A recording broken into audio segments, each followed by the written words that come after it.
Hello everyone, कैसे हैं आप लोग। उम्मीद करते अच्छे होंगे, स्वस्थ होंगे। तैयारी भी अच्छे से चल रही होगी। तो आगे की सीरीज शुरू करते हैं। हम लोग बौद्ध धर्म के बारे में पढ़ रहे थे, है ना। बौद्ध धर्म के बारे में बहुत सारी चीज़ें पढ़ ली थी, थोड़ा सा और है, इसका अध्ययन करना बाकी है। और 10 सील के बारे में पढ़ना है हम लोग को, कि जो गौतम बुद्ध की जो निर्वाण प्राप्ति के लिए सदाचार और नैतिक जीवन पर जो है बल दिया उन्होंने। 10 सीलों का अनुशीलन नैतिक जीवन का आधार है, यही बताया था उन्होंने। किसने? गौतम बुद्ध ने। तो इसको 10 सीलों का शिक्षा पद भी कहा गया था। अहिंसा, सत्य, अस्तेय और अपरिग्रह, किसी प्रकार की संपत्ति न रखना, ठीक है ना। अस्तेय मतलब होता है चोरी करना। मद्य सेवन न करना, मद्य जो है मद्यपान होता है जो, है ना। असमय भोजन न करना, ये भी इसमें कहा गया था कि असमय भोजन भी नहीं करना। और सुखपद बिस्तर पर न सोना। तो बहुत सारी चीज़ें देख सकते हैं कि आप लोग किस तरीके से जो है जीवन जीने के लिए 10 सीलों का जो है वर्णन किया गया है बुद्ध धर्म के, जो बौद्ध धर्म के जो शिक्षाएं हैं इसमें, है ना। आभूषणों का त्याग करना, स्त्रियों से दूर रहना, ब्रह्मचर्य में रहना, है ना। व्यभिचार आदि से दूर रहना। गृहस्थों के लिए 5 सील तथा भिक्षुओं के लिए 10 सील जो है अनिवार्य कर दिए गए थे उस टाइम पे। दर्शन की बात कर लेते हैं दोस्तों। दर्शन कैसा था? दर्शन जब देखिए, अनिश्वरवाद, ईश्वरीय सत्ता में विश्वास नहीं था, अनिश्वरवाद था जो बौद्ध धर्म था। तो क्वेश्चन आएगा आप लोग, बौद्ध धर्म जो है वो किस वाद में जो है विश्वास करता था? अनिश्वरवाद में विश्वास करता था। शून्यवाद, संसार की समस्त वस्तुएं और पदार्थ जो है सत्ताहीन है। अनात्मवाद जो है आत्मचेतना पर सर्वाधिक बल देना। क्षणिकवाद, संसार में कोई भी चीज़ जो है स्थिर नहीं है, सब चीज़ जो है चलती हुई नजर आएगी आपको।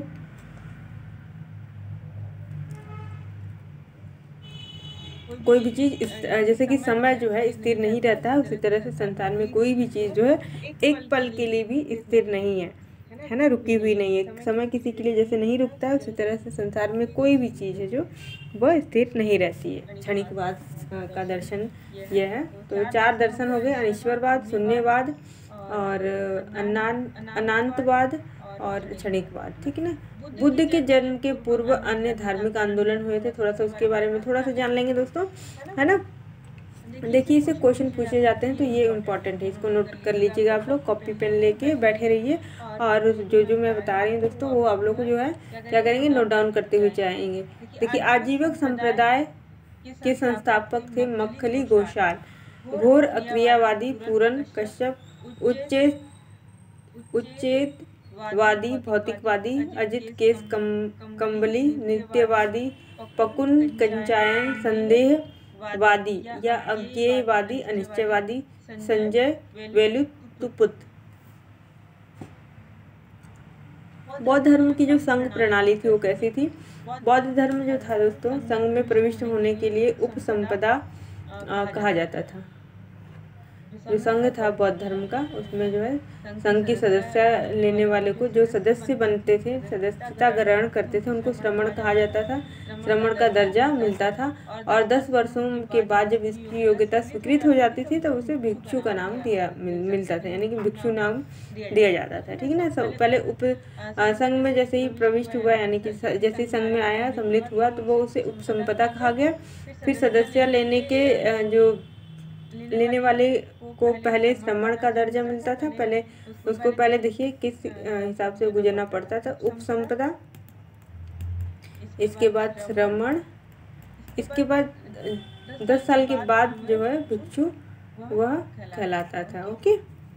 संघ में अल्पवयस्क, चोर, हत्यारा, ऋणी व्यक्ति, दास और रोगी व्यक्ति को प्रवेश वर्जित था, यानी कि उनको प्रवेश नहीं दिया जाता। जो अल्पवयस्क थे और चोर थे, हत्यारा था, ऋणी व्यक्ति जो थे, जिनके पास उधार कर रहा होगा, जो दास थे, उनको नहीं दिया जाता था। रोगी व्यक्ति था उसको, क्योंकि जो हमने ऊपर शिक्षाएं देखी है ना, यहाँ पे देखिए 10 शिक्षाएं तो ऐसी है जो कि किसी भी मनुष्य को जो है, असामान्य मनुष्य को जो है, इसका पालन करना जो है कठिन हो जाता है ना।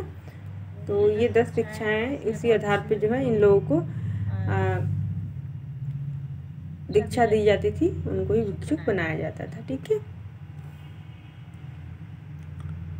जो बौद्ध धर्म था उसमें सभी जातियों के लिए यह खुला था कि कोई भी जाति पाति का कोई भेदभाव नहीं था। ठीक है ना। संघ की सभा में जो प्रस्ताव का पाठ होता था, नत्ति का पाठ होता था, और प्रस्ताव पाठ को अनुसावन कहा जाता था। अनुसावन जो है दोस्तों, वो प्रस्ताव जो पाठ था सभा में होता था उसको ही कहा जाता था। और वैध इकाई के लिए न्यूनतम संख्या कोरम 20 थी। प्रत्येक 15वें दिन पूर्णिमा या अमावस्या को सायं उपोषित नामक सभा होती थी। क्या होती थी? 15वें दिन, हर जो 15वें दिन की पूर्णिमा या अमावस्या पड़ती है ना, हर जैसे कि आप लोग कृष्ण पक्ष के बाद शुक्ल पक्ष ऐसे आता है, इसके बाद 15वें दिन जो होता है पूर्णिमा या तो अमावस्या पड़ेगी, उसमें सायं उपोषित नामक जो है सभा होती थी, जिसमें कि पातिमोक्ष का पाठ किया जाता था। ओके, इस और देखते हैं,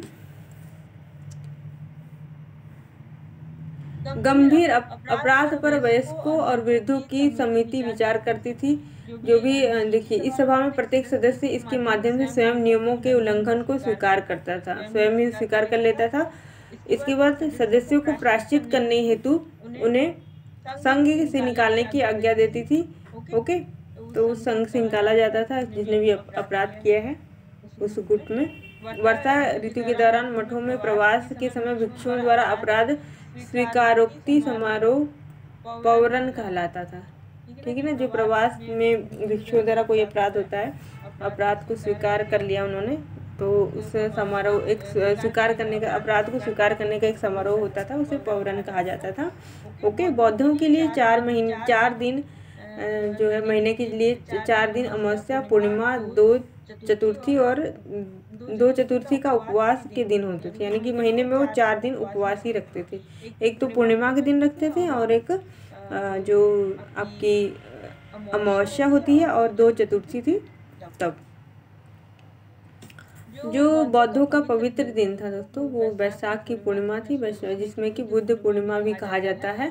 आज भी जो है ये त्यौहार मनाया जाता है बुद्ध पूर्णिमा के नाम से। इस दिन जो है बुद्ध का जन्म और ज्ञान की प्राप्ति दोनों ही, और वहाँ पे परिनिर्वाण भी हुआ था। तीनों चीज़ें हुई थी। बुद्ध जो हमारे सिद्धार्थ थे, महात्मा बुद्ध, उनका जन्म हुआ था और ज्ञान की प्राप्ति हुई थी, और महापरिनिर्वाण भी इसी के दिन हुआ था, बुद्ध पूर्णिमा के दिन ही। इसीलिए बुद्ध पूर्णिमा कहा जाता है। ठीक है ना। सबसे पवित्र त्योहार माना जाता है बौद्ध धर्म में।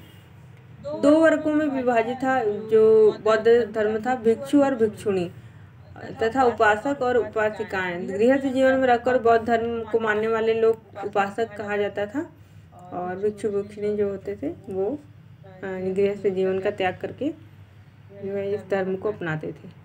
स्तूप क्या है, अब देख लेते हैं स्तूप जो है क्या है। स्तूप का शाब्दिक अर्थ होता है किसी वस्तु का ढेर। किसी वस्तु का ढेर को स्तूप कहा जाता है। स्तूप का विकास मिट्टी के ऐसे चबूतरे से होता है जिसका निर्माण मृतक की चिता के ऊपर मृतक की चुनी हुई अस्थियों को रखने के लिए किया जाता है। जो चिता होती है ना, जो मर जाता है व्यक्ति, उसकी जो कुछ हड्डियां बचती हैं उसको रखने के लिए स्तूपों का निर्माण किया जाता है। स्तूप जो है दोस्तों वो 4 प्रकार के होते हैं। देखिएगा, शारीरिक स्तूप, पारिभोगिक स्तूप, उद्देशिका स्तूप और पूजार्थक स्तूप। इसमें बुद्ध जो शारीरिक स्तूप था, इसमें बुद्ध के शरीर, धातु, केश, दंत आदि को रखा गया था। और पारिभोगिक स्तूप, इसमें महात्मा बुद्ध के द्वारा उपयोग की गई जो वस्तुएं थी, जैसे कि भिक्षा पात्र होता है, चीवर, संघाड़ी, पादुका, इसको रखा गया। पहले में तो शरीर को रखा गया, धातु, केश आदि, दांत वगैरह को रखा गया। ठीक है ना। दूसरे में जो उनकी वस्तुएं थी उसको रखा गया। उद्देशिका स्तूप में जो है इनके जीवन से जो स्मृतियाँ जुड़ी थी, है ना, उसके स्थानों से उनको रखा गया। पूजार्थक में वशीभूत धनवान व्यक्तियों द्वारा तीर्थ स्थानों पे होता था। निर्माण बुद्धि की श्रद्धा से वशीभूत जो थे धनवान व्यक्तियों द्वारा तीर्थ स्थानों पर यह होता था। ठीक है ना। इसके बाद स्तूप के हिस्सों की बात करें तो वेदिका, रेलिंग जो है इसका निर्माण स्तूप की सुरक्षा के लिए होता था। वेदिका का मेधी कुर्सी टाइप बना होता था, चबूतरा जिस पर स्तूप का मुख्य हिस्सा आधारित होता है। अंड मतलब होता है स्तूप का अर्ध गोलाकार जो हिस्सा है। जैसे आपने सापू का जो सांची का स्तूप देखा हो ना, इस तरीके से है फिर यहाँ पे ऐसे इस तरीके से कुछ ऐसे गेट बना हुआ है ना, ऐसे इस तरीके से कुछ बना हुआ है सांची का स्तूप, हमने देखा होगा।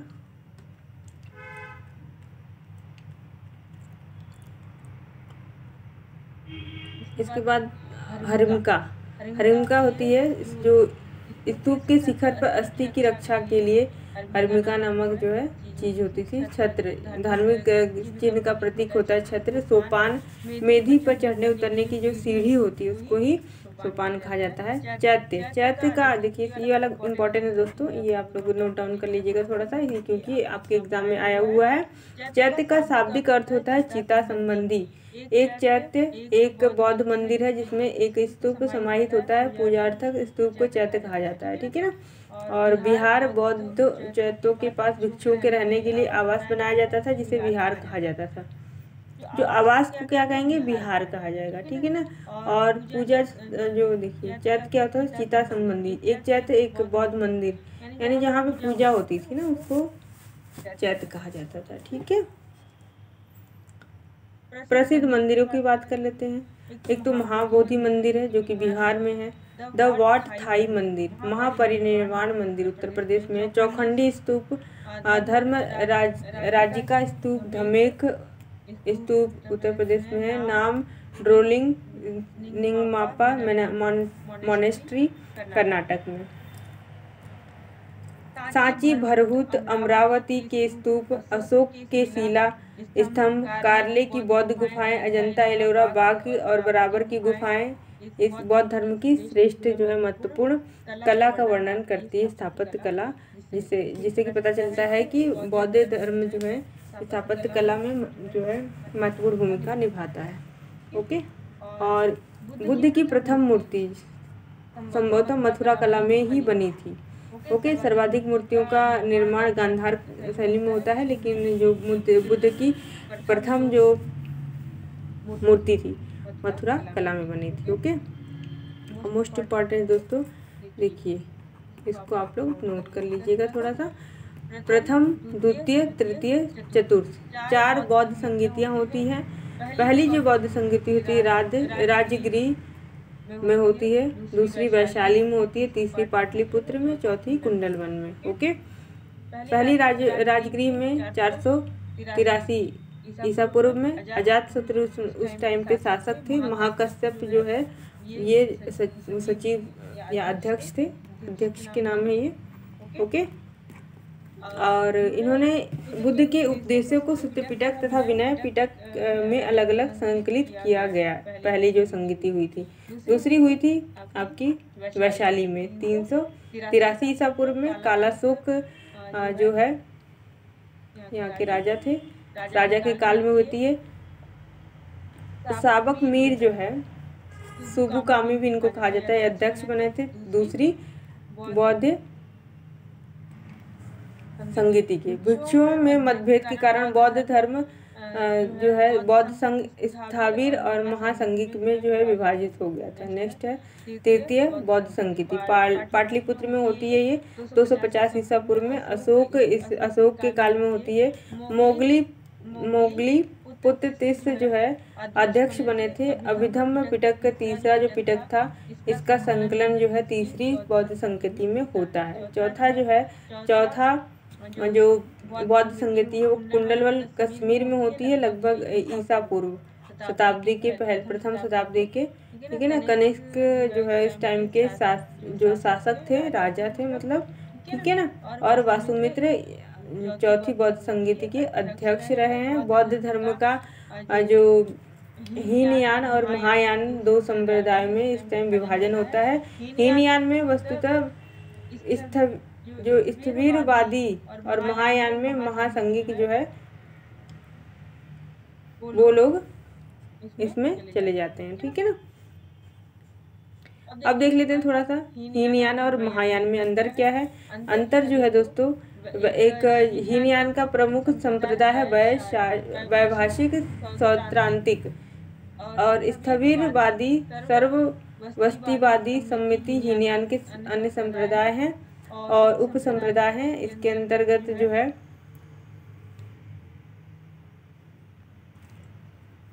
शून्यवाद, माध्यमिका और विज्ञानवाद, युगाचार जो है, इसके दो महायान बौद्ध के जो है दो संप्रदाय हैं। ओके,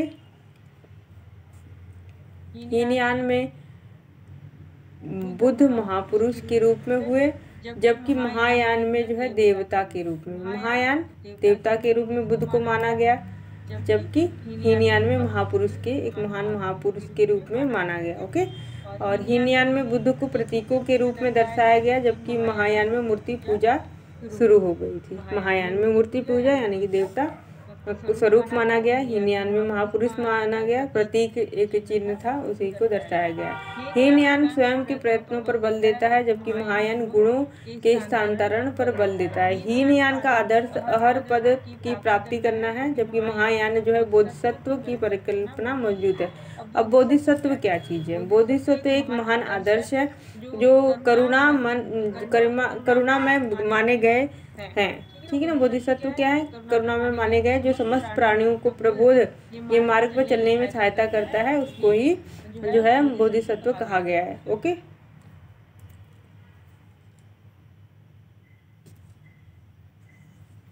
और नोट देख लीजिए आप लोग, कन्हेरी शैलकृत गुफा में 11 सिरों के बोधिसत्व का जो है अंकन मिलता है। ओके, वज्रयान संप्रदाय क्या है? वज्रयान संप्रदाय जो है 7वीं 8वीं शताब्दी के आते आते बौद्ध धर्म के नियमों में परिवर्तन आया, और इसके परिणाम स्वरूप वज्रयान जो संप्रदाय का उदय होता है। ओके, इस संप्रदाय के कुछ सिद्धांत हैं जो कि मंजूश्री, मूल कल्प और गुहा समाज नामक ग्रंथों में मिलते हैं। इसमें तंत्र मंत्र पर बल दिया जाता है, बुद्ध को देवी तारा से जोड़ दिया गया।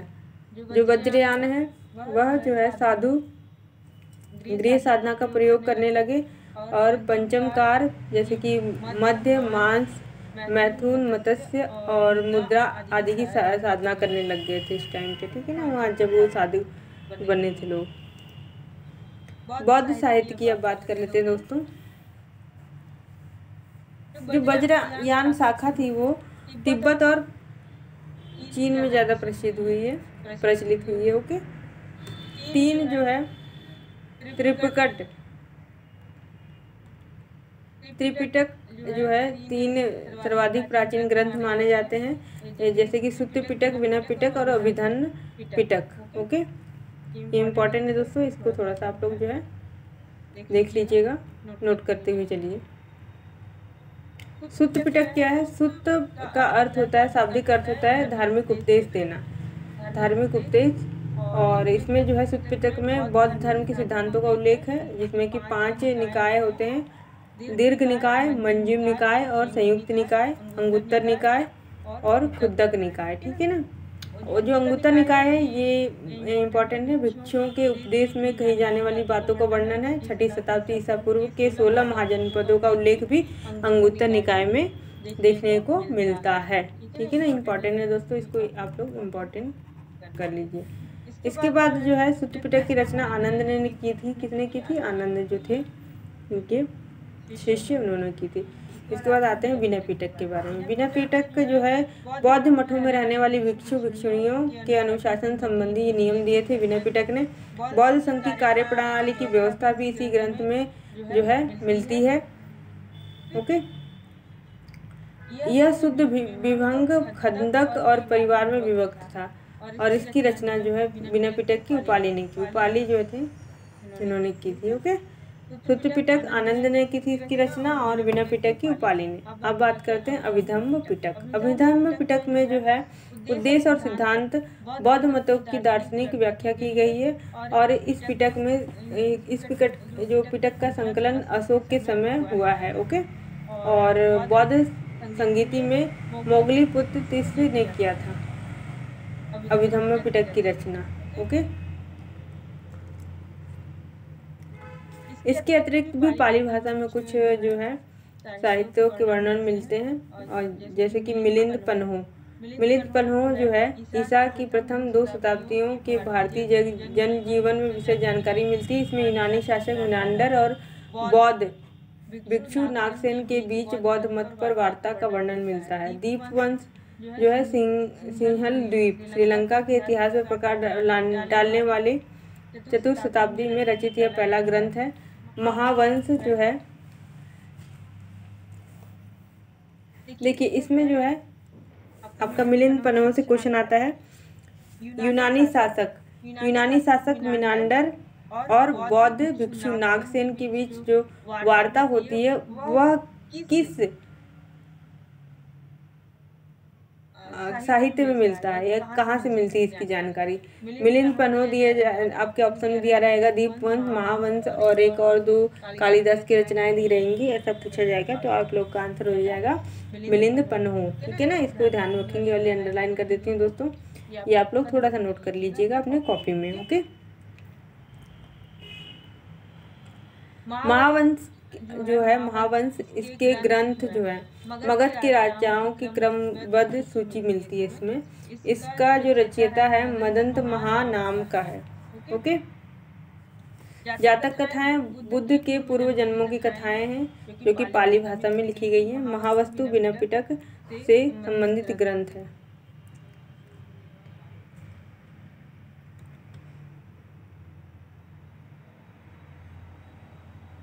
बौद्ध धर्म की लोकप्रियता का क्या कारण था?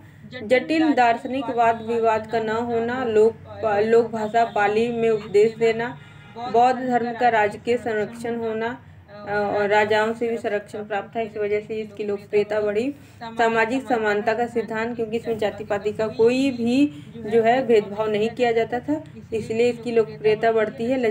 और जो बौद्ध धर्म का जो लचीलापन है, यानी कि जो फ्लेक्सिबिलिटी है ना, जो मतलब वो काफ़ी जो है लचीलापन था इसमें, और जिससे कि मध्यम मार्ग का रास्ता बताया गया है। और समय समय पर बौद्ध संगीतियों का भी आयोजन होता रहा है। बौद्ध भिक्षु दो प्रकार के, दो वर्ग में थे, एक उपासक थे और एक भिक्षु थे। गिरि जीवन त्याग कर सन्यासी जीवन अपना लिया था भिक्षुओं ने, और जो उपासक थे ये जो थे गृहस्थ जीवन भी जीते थे।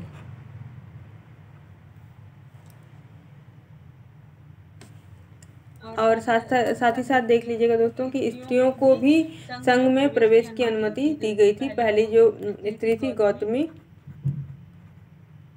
थी, ठीक है ना, प्रजापति गौतमी, जो उनकी मौसी थी यानी कि माता।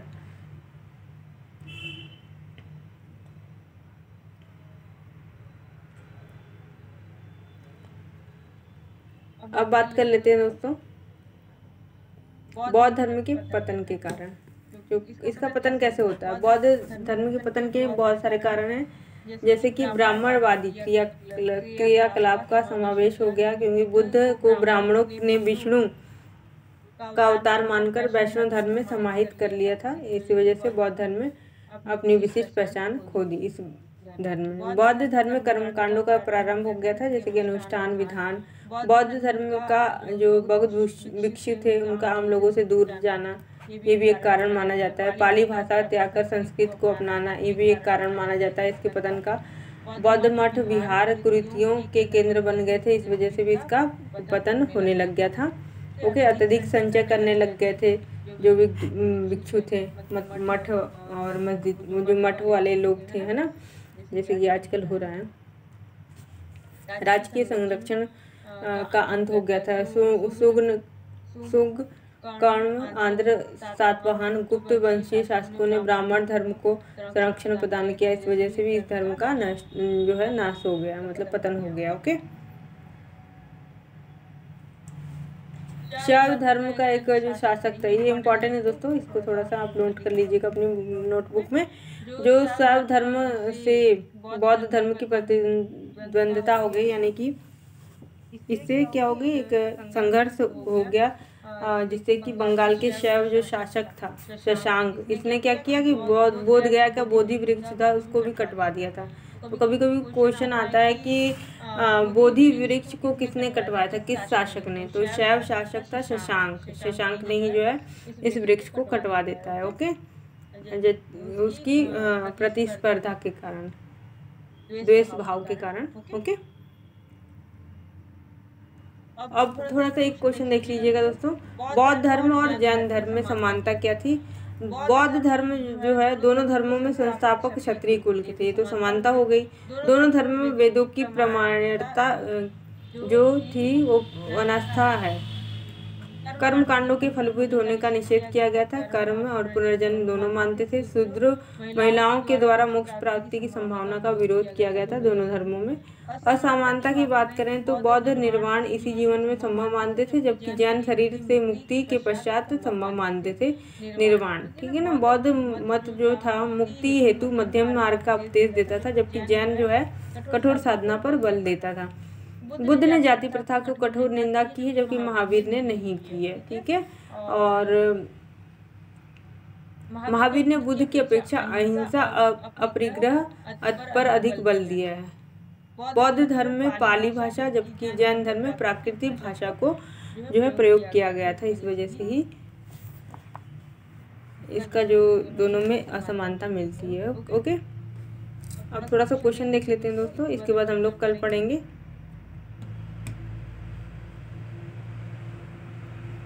शैव धर्म कल पढ़ेंगे आप लोग, ठीक है ना। पहले एक क्वेश्चन देख लेते हैं।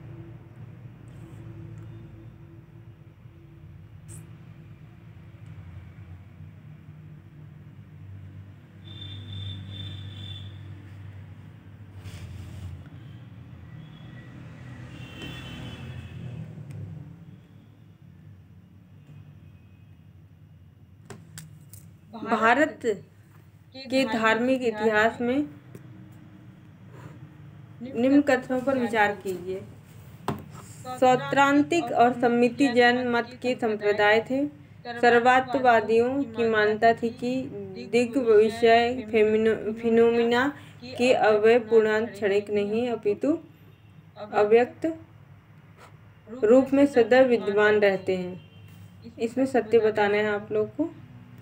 Option A, option B is right answer. केवल दूसरा ही सत्य है। ओके, पहला जो है गलत है। नेक्स्ट देखिएगा क्वेश्चन। भारत में धार्मिक इतिहास के संदर्भ में निम्न कथनों पर विचार करना है। बोधिसत्व बौद्ध मत के हीनयान संप्रदाय की केंद्रीय संकल्पना थी, तो गलत है। बोधिसत्व अपने प्रबोध के मार्ग पर बढ़ता हुआ करुणामय था, ये सत्य है। ठीक है। और बोधिसत्व समस्त सचेतन प्राणियों को उनके प्रबोध के मार्ग पर चलने में सहायता करने के लिए स्वयं की निर्वाण प्राप्ति विलंबित करता था। तो option B is right answer. दूसरा और तीसरा ही सही है। नेक्स्ट देखिएगा। किनका संबंध बुद्ध के जीवन से था? किसका संबंध था? अवंती, गांधार, कौशल, मगध। तो कौशल और मगध का जो संबंध था बुद्ध के जीवन से था। नेक्स्ट देखिएगा। महान धार्मिक घटना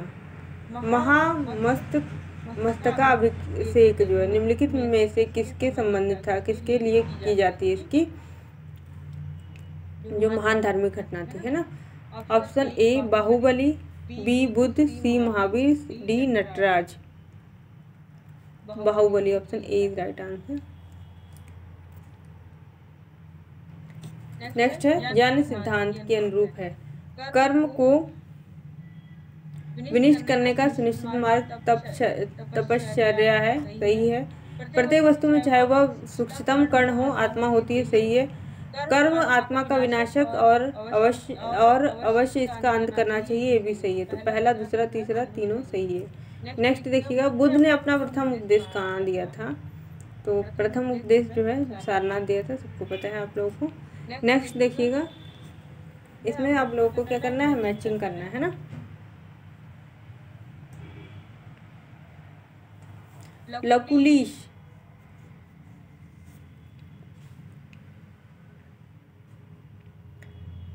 लकुलिश जो है पाशुपत हो जाएगा। नागार्जुन शून्यवाद, गोशाल आजीवक और भद्रबाहु जैन। इसका आंसर हो जाएगा ऑप्शन बी। ओके।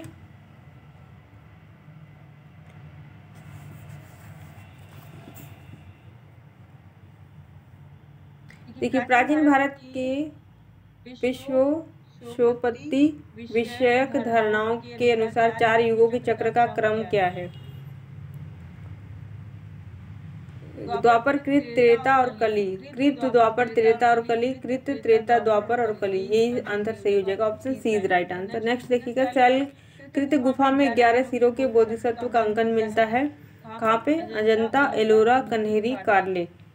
तो इसका आंसर हो जाएगा कन्हेरी की गुफाओं में 11 सिरों के बोधिसत्व का जो है अंकन मिलता है। ओके, नोट में ऊपर मैंने आपको पढ़ाया था। 10वां क्वेश्चन कर लेते हैं। पश्चिमी गोदावरी जिले के गुंटूफल्ली में प्रारंभिक चैत्यगृह और विहार चट्टानों को काटकर बनाए गए थे। ये सही है। पूर्वी दक्कन के चैत्य और विहार साधारणतः चट्टानों को काटकर बनाए गए थे। भी सही है। Option C is right answer. Next देखिएगा, आदिनाथ। देखिए मैंने कहा था कि लक्षण आप लोग जो है वो याद कर लीजिएगा। जो चिन्ह, प्रतीक चिन्ह, वो याद करेंगे आप लोग, है ना। तो ये देखिए आ गया है, एक क्वेश्चन पूछा गया है यूपीपीसीएस में।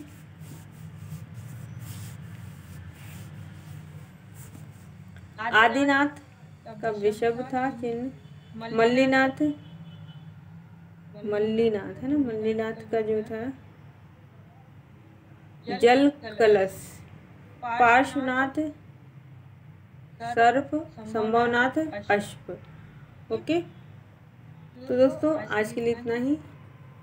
आज इतना ही हम लोग जो है करते हैं। इसके बाद नेक्स्ट क्लास में हम लोग शैव धर्म के बारे में पढ़ेंगे। ओके, सो चलिए मिलते हैं नेक्स्ट वीडियो में। तब तक के लिए गुड बाय दोस्तों। तैयारी अच्छे से करते रहिएगा। ओके।